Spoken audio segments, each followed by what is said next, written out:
என்ன சீதா, எந்திரிச்சிட்டியா? எந்திரிச்சிட்ட மாமா. இது என்ன நீங்க இவ்வளவு வெள்ளாம கிளம்பிட்டீங்க? பனி வேற இப்படி கொட்டு கொட்டுன்னு கொட்டுது. ஆமா சீதா, அதுக்கு என்ன பண்றது?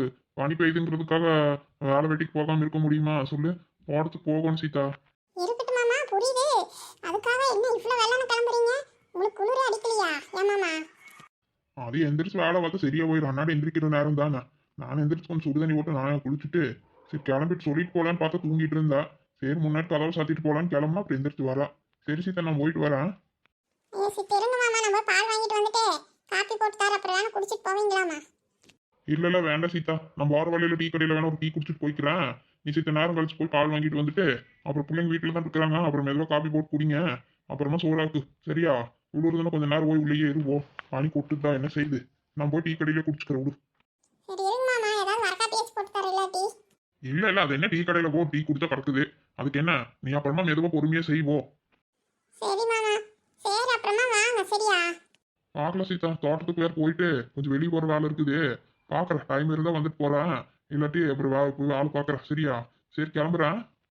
சரிங்க மாமா, சரி பார்த்து போயிட்டு வாங்க. இந்த அகிலா குட்டி வேற ராத்திரி ஃபோன் பண்ணா நீங்க தூங்கிட்டீங்க. சொல்றதுக்கு மறந்துட்டேன் மாமா. போயிட்டாங்களாமா ஊருக்கு? ஓ அப்படியா? சரி சரி சரி சீதா, நான் அப்புறமா ஃபோன் பண்ணி பேசிக்கிறேன். சரி நான் கிளம்புறேன். சரிங்க மாமா. என்ன இவருக்கெல்லாம் குளிர் அடிக்காதா? என்னமோ நமக்கு தான் இப்படி குளிர் அடிக்குதோ? நம்ம பார்க்கறதுக்கு தான் ஆள் பல்கா இருக்கிற மாதிரி இருக்கிறோம். உள்ள ஒண்ணுமே இல்லையாட்டு இருக்குது. நம்ம தோல் எல்லாம் ரொம்ப மெலிசா இருக்குது. நமக்கு குளிரே தாங்க முடிய மாட்டேங்குது. அப்போ எப்படிதான் வாசல் தொளிக்கிறதுன்னு தெரியல. தண்ணியில கை வைக்கிறக்கே பயமா இருக்குது. இந்த பிள்ளைங்க லீவனை எந்திரிக்கவே மாட்டாளுங்களே. நல்ல பத தூங்குறாளுங்க எடுத்து போத்திட்டு. இவ்வளவு வெளியாச்சு வாசல் தொலைக்க சொன்னா எங்க எந்திரிக்கிறாளுங்க? சரிப்போ, நாமளாச்சும் கொஞ்சம் வரக்கா தேய்ச்சி போட்டு குடிச்சிட்டு அப்புறமா வாசல் தொலைச்சிடலாம். கொஞ்சம் நேரம் போட்டு போ, கொஞ்சம் வெளிச்சமாச்சு வரட்டும். என்ன பண்றது, வெடிஞ்சாலும் பரவாயில்ல. கொஞ்சம் நேரம் கழிச்சு பண்ணலாம். தண்ணியில கை வைக்கிறக்க முடியலப்பா சாமி.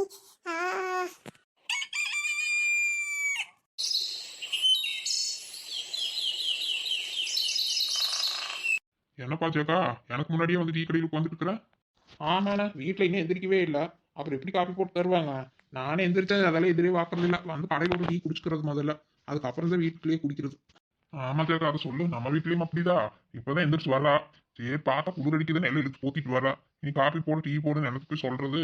இப்போ கடையிலே குடிச்சுக்கிறேன்ட்டு கிளம்பி வந்துட்டேன். என்ன சேக்கா, கரும்புலோட எல்லாம் அனுப்பிட்டியா? அனுப்பிட்டேண்ணா, அதான் நேற்று அனுப்பிட்டேன். நீங்கள் நேற்று மத்தியானம் மேலே ஆளவே காணும் தோட்டத்தில். ஆமா சேக்கா, ஒரு 4 மணி வரைக்கும் தோட்டத்துல தான் இருந்தேன். அதுக்கப்புறம் கொஞ்சம் வெளியே வேலை இருந்ததுன்ட்டு அதை பார்க்க போயிட்டேன். ஆமாம், நானும் ஒரு 5 மணிக்கு தான் பார்த்தேன் உங்களை. காணும் ஆளவே. எங்கள் வேலாயத்துக்கிட்ட கேட்டால் அவர் மத்தியானம் மேலுமே வரல தோட்டத்து போக்க அப்படின்னா. சரி, நான் அதான் கேட்டேன் மத்தியானமே இல்லையான்னு. இல்ல சேக்கா, அது அவன் சாப்பாட்டு நேரத்துல தான் கொஞ்ச நேரம் அங்க இருந்தேன்னா நான் போனதே அந்த அவனுக்கு தெரியாதுன்னு நினைக்கிறேன். நேற்று காலையில் கூட ரொம்ப நேரம் கழிச்சு தான் வந்தீங்களாட்டு இருக்குது. ஆமா சேக்கா, அதான் நேற்று தங்கச்சி ஊருக்கு போயிட்டால, மாப்பிள்ளையும் தங்கச்சியோ. சரி அவங்க கொஞ்சம் 10 மணிக்கு நாளைக்கு கிளம்புனாங்களா. சரி அவங்கள அனுப்பிட்டு தான் அப்புறம் தான் நான் தோட்ட பக்கமே வந்தேன். ஓ அப்படியா, ஊருக்கு போயிட்டாங்களா? ஆமா சேக்கா, ஏதோ 2-3 மாசத்துக்கு அங்க இருக்கிறாங்களாம்மா. அப்புறமா வரேன்னு சொன்னா. சரி நானும் ஒன்றும் சொல்லல. மாப்பிள்ளை கூட்டிட்டு போறாங்க நிக்கிறாரு. இப்போ நம்ம என்ன சொல்றது? சரி போயிட்டு வாங்கன்ட்ட. சரி சரி, இருந்துட்டு வரட்டு விடுங்க. சரிப்பா சேக்கா, போலாமா? போகலாண்ணா போகலாம். இன்னைக்கு வேறு சந்தைக்கு கொஞ்சம் காய்கறியெல்லாம் கொண்டு போய் விற்கலாம் நினச்சிட்டு இருக்கிற சாயங்காலம். நீங்கள் வரீங்களா? இன்னைக்கு என்ன சந்தை சேக்கா? ஆனால் இது பக்கத்து ஊரில் தான். நான் இன்னைக்கு புதன்கிழமை சந்தைதா. அங்கே தான் எல்லாம் போடுவாங்க. சரி, தோட்டத்தில் எல்லாம் கொஞ்சம் கத்திரிக்காய், வெண்டைக்காய், இந்த பீக்கங்காய் அது இதெல்லாம் போட்டு வச்சுருந்தேன். கொஞ்சம் எல்லாம் இன்னைக்கு பொறிச்சு கொண்டு போய் சந்தையில் விற்கலாமான்னு இருக்குது. அதான் நீங்கள் எதாவது வரீங்களான்னு கேட்டேன். நம்ம தோட்டத்துலயும் கொஞ்சம் காய்கறிகளும் இருக்குது சேக்கா. சரி பார்க்கலாம் சேக்கா, நானும் எல்லாம் பொறிச்சு வைக்க சொல்றேன். இந்த வேலாயத்தை வர சொல்றேன் சந்தைக்கு. அவன் கொஞ்சம் பார்த்துக்க கூட இருந்து. எனக்கு கொஞ்சம் வெளியே வேலை இருக்குது, நான் அதை முடிச்சுட்டு வந்துடுறேன். அப்புறம் அப்படியே சந்தைக்கு வந்துடுறேன். சரிண்ணா, சரி வாங்க போகலாம். சரி சேக்கா, வண்டியில வேற பெட்ரோல் வேற கம்மியா இருக்குதா, போய் போடணும் அப்புறமா. சரி வா சேக்கா, போலாம் வா. அட இன்னுமா இந்த காப்பி வச்சு குடிச்சிட்டு இருக்கற? என்ன ரமாச்சடி நீ வந்து இங்க வாசப்படியில கொட்ட வச்சுட்டு உட்கார்ந்துட்ட? ஒரு கப் காப்பி எடுத்துட்டு வந்துட்டு என்ன அரை மணி இருக்கிற நீ குடிக்கிறதுக்கு வேணும்னே. ஏன் தான் கொஞ்சம் பொறுமையாக தான் குடிக்கிறேனே. ரொம்ப குளிர் அடிக்குது, அதனால கொஞ்சம் கொஞ்சமாக மெதுவாக அப்படியே பண்ணி சாப்பிட்டுட்டு ரிலாக்ஸாக குடிச்சிட்டு இருக்கிறேன். உங்களுக்கு இது பொறுக்காதே. உங்களை மாதிரி அவசர அவசரமாக குடிக்க சொல்கிறீங்களா? நான் கொஞ்சம் மெதுவாக தான் எல்லாம் குடிப்பேன். ஆமா, இந்த வேக்கார மேல நல்லா பேசு. அடி நாளைக்கு வருஷம் போறப்போ அழுக்கு துணி இவ்வளவு வச்சுட்டு சேர்த்து வச்சுட்டு உட்கார்ந்துட்டு இருக்கறியா? போ குடிச்சிட்டு எல்லாம் போய் துவைச்சு போடு. துவைக்கிறேன். நான் போடுறது என்னமோ இந்த பேண்ட் சட்டை தான். துணி மட்டும் கூட நிறைய சேர்ந்துக்குது. என்னதான் பண்ணுவீங்களோ என்னமா போங்க. ஆமா, நீ இப்படியே இருந்தீனா அதுக்கு யார் மாத்தாமையா இருப்பாங்க? உன்னோட புருஷன் ஏதோ வேலைக்கு போறவன் டெய்லி அன்னாடு ஒன்று மாத்திட்டு போறான். உன்னோட வயன் சொல்லவே வேண்டாம். அவன் ஒரு நாளைக்கு 4 செட்டு மாத்திட்டு இருக்கிறா. அப்புறம் துணி சேராம என்னடி பண்ணும்? என்னோட வெள்ள சேலையெல்லாம் தனியா நினைச்சு வை. போட்டு எல்லாம் கலரோட சேர்த்து வச்சு பேசாம வாஷிங் மிஷினில் போடலாம்ல. சும்மா ஏன் என்ன டார்ச்சர் பண்ணுறீங்க? இந்த குளிரில் போய் துணி துவைக்கிறக்கே எனக்கு அவ்வளோ இதாக இருக்குது. வேற எந்த வேலைனாலும் சொல்லுங்களேன். இந்த துணி துவைக்கணும்னாலே கடுப்பாகுது அத்தை. குளிரில் அதுவும் இந்த அலாசனம்னா எனக்கு ரொம்ப இதாகுது. பேசாம மிஷின்லேயே போட்டுமா? அது ஒன்ற வாங்கி துணியெல்லாம் போட்டு புரட்டி வச்சிருக்கிறாண்டி மண்ணெல்லாம் எண்ணெயிலையா, அதனால மிஷினில் போட்டு அழுக்கே போகாது, அதனால கையில் போட்டு துவைக்க சொல்கிறேன். அது ஒன்ற வாயை எல்லாம் மண்ணில் எண்ணெயிலையும் போட்டு எல்லாம் புரட்டி வச்சிருக்கிறான். அவன் துணியெல்லாம் மிஷினில் போட்டு அழுக்கே போகாது. அதுவும் இல்லாமல் என்ற விளசாலையெல்லாம் அதில் போட்டாங்க வையி, எல்லாம் ஒன்னோட ஒன்று ஒட்டிட்டு கலர் பிடிச்சிக்குது. அன்னைக்கு அப்படிதான் 2-3 சாலை இப்படியே பண்ணி வச்சிருக்கிறேன். அப்புறம் என்னதான் பண்றது, எனக்கு அந்த மாதிரியே பிடிக்க மாட்டேங்குதுடி. என்ற சாலையில துவைக்கணும், நல்லா தனியாக சோடா போட்டு நல்லா ஏரியல் போட்டு நல்லா முக்கி வச்சு நல்லா நீட்டாக துவைச்சு போடும். நீ அப்புறம் ஒன்றரை துணியும் ஒரு துணி எனதுலேயே போடுவீங்களா என்னமோ பண்ணுங்க. என்ற சாலை மட்டும் சாயம் பிடிக்காம பார்த்துக்கோ, அவ்வளோதான் சொல்லுவேன். நீ கையில் துவைச்சாலும் சரி மிஷினில் துவைச்சாலும் சரி, ஏதாவது சாலையில பாலாச்சே அப்படி இருக்குது உனக்கு. என்ற சாலை பார்த்தா நல்லா தும்பு மாதிரி இருக்கும், பார்த்துக்கோ. உங்களை யார் வேலைசாலை கட்ட சொல்றது? சும்மா நீங்கள் கட்டிட்டு நல்லா திண்ணையில் போய் உட்காந்துக்குவீங்க. நான் தானே கஷ்டப்பட்டு துவைக்கிறான். பேசாமல் ஏதாவது கலர் சாலை கட்டுனாலும் கேட்க மாட்டீங்க. பெரிய இதாட்ட வேலைசாலை தான் கட்டுவேன் அப்படின்னு அவன் இது பண்ணுறது. கடைசியில் அந்த தலையை போட்டு உருட்ட வேண்டியது, அழுக்காகுதா அப்படி இப்படின்னு. ஏண்டி எங்களுக்கெல்லாம் அந்த மாதிரி கட்டி பழக்கமாயி போச்சுடி. இப்போ போய் நீ கலர் கலராக கட்டுனா நான் எப்படி கட்டுவேன்? எனக்கெல்லாம் இதுதான் நல்லா இருக்கும். அதுவும் இல்லாமல் நானும் இப்படி தாண்டி கட்டுவேனே, எல்லாம் வீட்டில் பேசுவாங்க. ஆமாம், நீங்கள் எந்த காலத்தில் தான் இருக்கிறீங்க? பெரிய ஹெட்மாஸ்டர், நம்ம ஹெட்மாஸ்டர் என்னமோ பெரிய பட்டதாரி படிப்பெல்லாம் படிச்சுட்டு இன்னும் இந்த மாதிரி நம்பிக்கையாக பேசிட்டு இருக்கிறீங்க. இப்போ என்ன கலர் சாலை கட்டுனா? அடி நான் என்னதான் படித்தாலே நான் அந்த காலத்து மனுஷடி, என்ன பண்ணுறது? நாங்கள் வளர்ந்தது பார்த்தது எல்லாம் அப்படிதான். எனக்கு போய் புதுசாக நீ மாறுன்னா நான் என்னத்தை போய் மாறுது? ஏதாவது விசேஷனால அப்படி இப்படின்னா ஏதோ ஒன்று மாற்றி கட்டலாம். சும்மா இதாக இருக்கிறதுக்கு அப்புறம் இப்படி கட்டினா தாண்டி சரி வரும். அதுவும் இல்லாமல் எனக்கு இப்படியே இருந்து பழக்கமாகி போச்சு. நீ போய் புதுசாக மாற்றினா அதெல்லாம் நல்லாவா இருக்கும்? அதெல்லாம் ஒன்றும் வேண்டாம். நீ துவைக்கிறதுக்கு முறை விட்டுட்டு என்னை சாலை மாற்றிக்க சொல்கிறியா? அதெல்லாம் ஒன்றும் ஆக வேண்டாம். சொல்கிற வேலையை செய்ய ஒழுங்கா, புரியுதா? என்ற துணிமணியெல்லாம் எதுவும் அழுக்க ஆகாமல் பார்த்து நல்லா துவைக்கணும். தனியாக பக்கெட் நினச்சி வச்சு துவை. சரி சும்மா அதே சொல்லிட்டு இருக்காதீங்க. நீங்கள் என்னதான் சொன்னாலும் மாற போகிறது இல்லை. சரி போய் ஏதாவது சாப்பாடு செய்கிற வேலையை பாருங்க. நான் அதுக்குள்ளே சீக்கிரம் ஏதாவது துவைச்சு போட்டுட்டு வரேன். துவைக்கிறேன்ட்டு கொண்டு போய் அங்கே புறக்காளி பக்கம் வச்சுட்டு எங்கேயும் ஓடிடாத. துவைச்சு எடுத்துட்டு சீக்கிரம் காய போட்டுட்டு வா. கொஞ்சம் வீடெல்லாம் நீங்க துடைக்கணும். ஷோ ஏத்த எல்லா வேலையும் ஒரே நாள் சொல்லுவீங்களா? அடி நாளைக்கு வருஷ பொறுப்பு வீடு துடைக்கலன்னா எப்படி? கொஞ்சம் வீடெல்லாம் துடைச்சு விட்டுட்டு வெளியெல்லாம் கொஞ்சம் சாணியெல்லாம் போட்டு தொளிச்சு விடு, சரியா?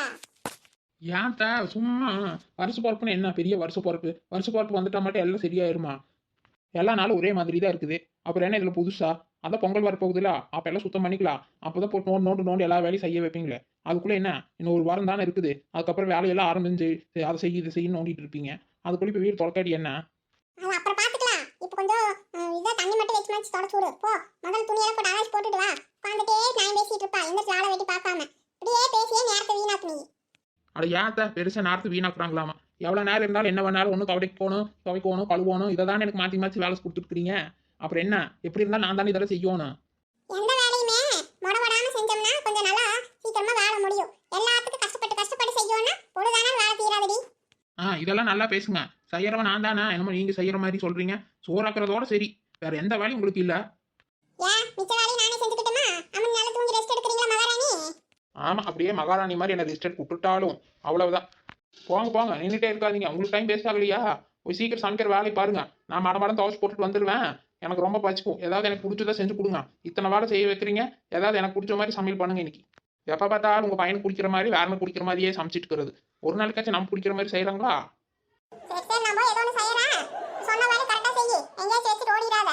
நான்லாம் எங்கேயும் ஓட மாட்டேன். எங்க ஓடினாலும் இங்கே வந்து மறுபடியும் செஞ்சு தான் நான் போகணும். எப்படியோ போய் கஷ்டப்பட்டு செய்யறான். கொடுங்க. சும்மாவே உட்கார்ந்து சொன்னா நீ உட்கார்ந்துக்கடி. அது எப்படிதான் இருக்கிறது? நீ என்ன வீட்டு அப்படி என்னடி வெட்டி குடிக்கிற? ஏதோ 4 நாளுக்கு ஒரு தடவை ஏதோ 4 துணி துவைக்கிற, ஒரு வீடு வாசல் கூட்டி ஒரு 2 பாத்திரம் கழுவுறதுக்கு உனக்கு அவ்வளோ கஷ்டமா இருக்குது. அம்மன் எங்க ஆபீஸ்ல போய் ஏதாவது உத்தியோகம் பார்த்துட்டு வரீங்களா? இந்த வேலை கூட செய்ய முடியாதுன்னு சொல்றதுக்கு அவ பிள்ளைங்க படிச்சு முடிச்சுட்டு அங்கங்க போய் ஏதாவது வேலை பார்த்துட்டு வீட்டுக்கு வந்து அத்தனை வேலையும் செஞ்சு வைக்கிறாங்க மாமியாருங்களை உட்கார வச்சுட்டு. போய் பாரு. சும்மா ஊருக்குள்ள சுத்திட்டு இருந்தா மட்டும் பத்தாது. ஆமாம், உங்களுக்கு தெரிஞ்சது அவ்வளோதான். பாருங்க, நிறைய வீட்டில் மருமகளுக்கு உட்கார வச்சுட்டு சோறு போட்டுட்டு இருக்கிறாங்க. அப்படியும் மாமியாருங்க இருக்கிறாங்க. என்ற வீட்லையும் இருக்குது எங்கள் மாமியார். இத்தனை வேலை கொடுத்துட்டு தான் சோத்தையே போடுவாங்க. நல்லா வெடிஞ்சு போச்சாட்டு இருக்குது. இந்த ஆள் வேற ராத்திரி வந்து கதவு தட்டிட்டு இருக்குன்னா என்ன பண்ணிருக்கிறான்னு தெரியலையே. அதை திறந்து பார்க்கலாம். பச்சை நடுங்க தொப்பிக்கார எந்திரிச்சு அப்படியே சைலண்டா உட்காந்துட்டு இருக்கிறான். ஏண்டி நிலா இப்பதான் எந்திரிக்கிறியா? இவ்வளவு நேரம் ஆச்சு. நான் எவ்வளவு நேரம் வெயிட் பண்ணிட்டு இருக்கிறது? எங்க அம்மா இல்லைன்னா உனக்கு அப்படியே ஜாலியா இருக்கிற. ஆமாய்யா, ஆமா. உங்க அம்மா இல்லாட்டி நான் நல்ல ஜாலியா தான் இருக்கிறேன். நீயும் போயிரு, இன்னும் நல்ல ஜாலியா இருப்ப. என்னடி நான் கேட்டுட்டேன்? எவ்வளவு நேரம் ராத்திரியில இருந்து இங்கதான் உட்காந்துட்டு இருக்கிறேன். திண்ணையில குளிர்ல படுத்துட்டு கதவை அப்படி தட்டிக்கிட்டே இருக்கிற, திறக்கவே மாட்டேங்கிறேன். உனக்கு அப்படி ஒரு தூக்கமா? ஓ டொப்பி, ஏதாவது சொல்லிட போறா. ஏயா நான் 12 மணி வரைக்கும் முடிச்சிட்டு திண்ணையிலேயே உட்கார்ந்துட்டு ரோட்டுக்கும் வீட்டுக்கும் நடந்துட்டே இருந்தேன். எனக்கு தானே தெரியும். ஃபோன் பண்ணா கூட ஃபோனும் எடுக்கல, ஒண்ணும் எடுக்கல. எங்க போய் தொலைஞ்சா? சரி நீ வரமாட்டே எங்க போயிட்டியே நினைச்சிட்டு நான் கதவை சாத்திட்டு படுத்துட்டேன். எவ்வளவு நேரம் உனக்காக நான் வெயிட் பண்ணிட்டு இருக்கிறது? நீ சொல்றியா உங்க அம்மா இல்லாட்டி நான் ஜாலியா இருக்கிறானே? உங்க அம்மா இல்லனா நீ தான் ஜாலியா இருக்கிற மாதிரி இருக்கிற. நேத்து போய் எங்க என்னமோ குடிச்சிட்டு அவன் கூட சேர்ந்து போய் குடிச்சிட்டு கூத்தடிச்சிட்டு வந்தா. ஐயோ நம்ம கொடுத்தது இவ்வளவு தெரிஞ்சிருச்சோ. நான் எங்கடி போனேன்? நான் நேற்று கொஞ்சம் வேலையா இருந்தது, கொஞ்சம் வெளி வேலைக்கு அனுப்பிட்டாங்க. சரி அதை முடிச்சுட்டு வர கொஞ்சம் நேரம் ஆகி போச்சு. என் போன்ல சார்ஜ் வேற தீர்ந்து போச்சு. அதனால தான் போன் எடுக்கலையா இருக்குது. யோ டொப்பி ஏதாவது சொல்லிர போற? போய் பேசறதுக்கு ஒரு அளவு இல்லையாயா? நான் தான் பார்த்தனே நீ வந்த நிலைமை என்னன்னு. அப்போ நான் ராத்திரி வந்தது உனக்கு தெரிஞ்சிருக்குது. நீ வேணும்னே தான் கதவு திறக்காம இருந்துட்டு அப்படிதான் நான் ஏண்டி? யோ ஆமாயா அப்படிதான். நான் மட்டும் கதவு திறந்திருந்தா அவ்வளவுதான் நீ செத்துருப்ப. எனக்கு அவ்வளவு ஆத்திரம் வருது. நான் வந்து அவ்வளவு நேரத்துக்கு அந்த நேரத்துக்கு வந்து அங்க ரோட்டு முக்குல நின்னுட்டு வரேன் உனக்காக. ஏயா போன்ல சார்ஜ் தீர்ந்துருச்சாம். சார்ஜ் ஃபுல் ரிங் போகுது. சார்ஜ் இல்லைன்னா எப்படியா ரிங் போகும்? என்னை பார்த்து உனக்கு கேன கிரிக்கியாட்டு இருக்குதா? என் கூடயே போய் தண்ணி அடிச்சிட்டு வந்துட்டு நீ நொட்டனையும் பேசிட்டு இருக்கிறியா உட்காந்துட்டு? எனக்கு இருந்த ஆத்திரத்துல தான் கம்மன் இருந்துட்டு அப்படியே பொறுமையா அடக்கிட்டு கதவு எல்லாம் திறந்திருந்தா நல்லா தூக்கி போட்டு மிதி மிதிச்சிருப்பேன். தப்பிச்சிட்டேன்னு சொல்லு. பெரிய இவனாட்ட சொல்லிட்டு போனேன் நேரத்துல வந்துருவா நொட்டிடுவேன்ட்டு. நானும் சரி வந்தா சாப்பிடட்டேன்னு சொல்லி உனக்கு பிடிச்ச மாதிரி எல்லாம் செஞ்சு வச்சா கறியெல்லாம் எடுத்து நல்லா வறுத்து வச்சிருந்தேன். எதுவுமே வரல. அவ்வளோ நேரம் வெயிட் பண்ணிட்டு எனக்கு எவ்வளோ கடுப்பா இருந்தது. வரணும் ராத்திரி 1 மணிக்கு வந்தது மட்டுமா ரோட்ல அப்படி ஆடிட்டு வர? ஏய்யா வண்டி எங்கயா? வண்டி எங்க வெட்டிட்டு வந்திருக்கிற நீ? வண்டி எடுத்துட்டு வந்தியா இல்லையான்னு கூட உனக்கு தெரியல. வீட்டை காணா ஊட்ட காணா கதவை காணான்னு புலம்பிட்டு கிடக்குறான். ஐயோ ஆமாண்டி, வண்டி அவன் வீட்லயே நிறுத்திட்டு வந்துட்டேன்னு நினைக்கிறேன். ஸோ அவன் கூட சேரவே கூடாதுன்னு நினைக்கிறேன். மறுபடியும் இப்போ கொஞ்சமான்னு சொல்லி ஊற்றி கொடுத்துட்டான் இருக்குது. நானும் அளவு தெரியாம குடிச்சிட்டேன் போல இருக்குது. எனக்கே நிதானமே இல்லை. போ வண்டி அவன் வீட்லயே நிறுத்திட்டு வந்துட்டேன். சாவி வேற காணோம், எங்க போச்சுன்னு தெரியல. உனக்கு இதே பொழப்புதாய்யா என்ன? நானும் போனா போகுதுன்னு விட்டா உனக்கு ரொம்ப திமிர் ஏறி போச்சு. உங்க அம்மா இல்லைன்னா உனக்கு இதே வேலையா போச்சு. இது எல்லாம் எங்க அம்மா ஃபோன் பண்ணி சொல்லிட்டு இருக்காத. ஏதோ சும்மா தெரியாம போயிட்டேன், இனிமேல போக மாட்டேன். யோ நீ ஒவ்வொரு தடவை இப்படிதானே சொல்லிட்டு இருக்கிற டொப்பி தலையா? ஏதாவது பேசினா வாயையெல்லாம் உடச்சு விட்டுருவேனாமா. விடுடி ஏதோ தெரியாம பண்ணிட்டேன். அதை சொல்றாரு இனிமேல் அவங்களுக்கு போகவே மாட்டேன்ட்டு. இப்போ ரொம்ப நாள் போகாம தான் இருந்தேன். இருடா மச்சான், சும்மா ஏதோ ஒன்று சொல்லி என்னை இது பண்ணி விட்டுட்டாண்டி. நானே அவன் பக்கமே போறதே இல்லை. ஆனாலும் எப்படியோ நேற்று இதாகி போச்சு. சரி விடு நீ அதெல்லாம் பெருசுப்படுத்தாத. சரிடி நைட்டு வந்து எதுவுமே சாப்பிடல, சீக்கிரமா ஏதாவது சமைச்சு கொடுடி. அம்மா அப்புறம் நேற்று செஞ்ச கறியெல்லாம் இங்க எடுத்து வச்சிருக்கிறியா எனக்கு? ஆமா எடுத்து வச்சிருக்கிறேன். எனக்கு இருந்த கோவத்துல பாதி என்ன அந்த தாத்தா கொடுத்துட்டு மிச்ச பாதியை நாய்க்கு போட்டுட்டேன். அடிப்பாவி, நாய்க்கு போட்டுட்டியா? வா வந்த நாய் என்ன கெதியாச்சோ. யோ ஏதாவது சொன்ன அவ்வளவுதான் பாத்துக்கோ. சரி உடனே டென்ஷன் ஆகாத. சரி வேற ஏதாவது சமைச்சு கொடுடி, ரொம்ப பசிக்குது. வேணும்னே நான் நேற்று ராத்திரியில குளிர்ல நடுங்க வைக்கிற மாதிரி இங்கேயே வெளியே திண்ணையிலேயே போற வச்சுட்டேன். உனக்கெல்லாம் இதெல்லாம் பத்தாது. நல்லா பெருசா ஏதாவது பண்ணணும். இனிமேல் இந்த மாதிரி ஏதாவது பண்ணு, அப்புறம் பாப்பேன் நான் யாருன்னு. சரி ஆஃபீஸ்க்கு வர டைம் ஆயிடுச்சு. போ ஏதாவது மாவு கீவு இருந்தாலும் சில 2 தோசையாச்சும் போட்டு கொடு, சாப்பிட்டுட்டு போற. வண்டி வேற அவன் வீட்டுல நிக்குது, போய் எடுத்துட்டு போகணும். இவன் நான் இந்த பத்தி இங்க வந்து படுத்துட்டு இருக்கறான். என்னோட கேப் எடுத்து தூஞ்சி கேச்சிட்டு படுத்துட்டு இருக்கறான். டேய் அண்ணா எங்க வந்து இப்படி படுத்துட்டு இருக்கறா? டேய் எரும மாடு எந்திரிடா. அதான் அண்ணான்னு சொன்னா அதுக்குள்ள எரும மாடுங்கறான். ஏன் பூமாரி ஒரு மனுஷனை தூங்குறதுக்குலாம் இப்படி தொல்லை பண்ற? டேய் எரும மாடு நடு வீட்டுக்குள்ள வந்து இப்படி வெயில்ல படுத்துட்டு இருக்கறா. எந்திரிடா, அம்மா வேற வீடா தொடை சொல்லிருக்காங்க. ஐயோ ஏ பூமாரி உன்னோட கடமை உணர்ச்சிக்கு ஒரு அளவே இல்லாம போச்சு. அப்புறமேல் தான் தொடைய. இப்பதான் நான் படுத்துட்டு தான் இருக்கிறேன். தேவே வந்து தடுக்கணுமா? டேய் எரும எதுக்குடா இங்க வந்து படுத்துட்டு இருக்கற? என்னோட கேப் எதுக்குடா நீ வச்சிட்டு இருக்கற? கொண்டா முதல்ல. சோ யா பூமாரி என்ன எல்லாம் அம்மா வாங்கி கொடுத்தாதானே? நீ வச்சா என்ன நான் வச்சா என்ன? அது சரிடா. சரி நான் அப்புறம் பேசிக்கிறேன். உன்னோட ஏதாவது நான் தொடுவல அப்ப ஏதாவது சொல்லு. இப்ப எதுக்கு இங்க வந்து படுத்துட்டு இருக்கற? இவ்வளவு நேரம் பெட்ல தூங்கிட்டு இங்க வந்து மறுபடியும் படுத்துட்டு இருக்கற? சோ ரூமுக்குள்ள படுத்தா ரொம்ப குளிர் வச்சிட்டே இருக்குது பூமாரி. சரி அதான் பார்த்தேன் இங்க கொஞ்சம் நல்ல வெயில் வந்திருக்கா. சரி அதான் இங்க ஒரு பெட்ஷீட் விரிச்சு அப்படியே கொஞ்ச நேரம் படுக்கலாம்னு வந்தேன். எங்க நிம்மதியான தூங்குறதுக்கு விடுற? லபடபடபடபடன்னு கத்திட்டே இருக்கிறேன். என்னமோ சந்தக்கட மாதிரி. ஊர் உலகத்துல 4-5 தங்கச்சி வச்சிருக்கிறவனெல்லாம் நல்லா நிம்மதியா இருக்கிறான். எனக்குன்னு ஒண்ணு கூட வந்து பிறந்துட்டு என்ற உசுர் எடுக்குது தங்கச்சிங்கிற பேர்ல. ரொம்ப தானே கொடுத்து நான் இந்த மாதிரி 10 டயலாக் கூட பேசுவேன். ஒழுங்கு மரியாதை எங்கிரிடா. எங்க அம்மா அப்பா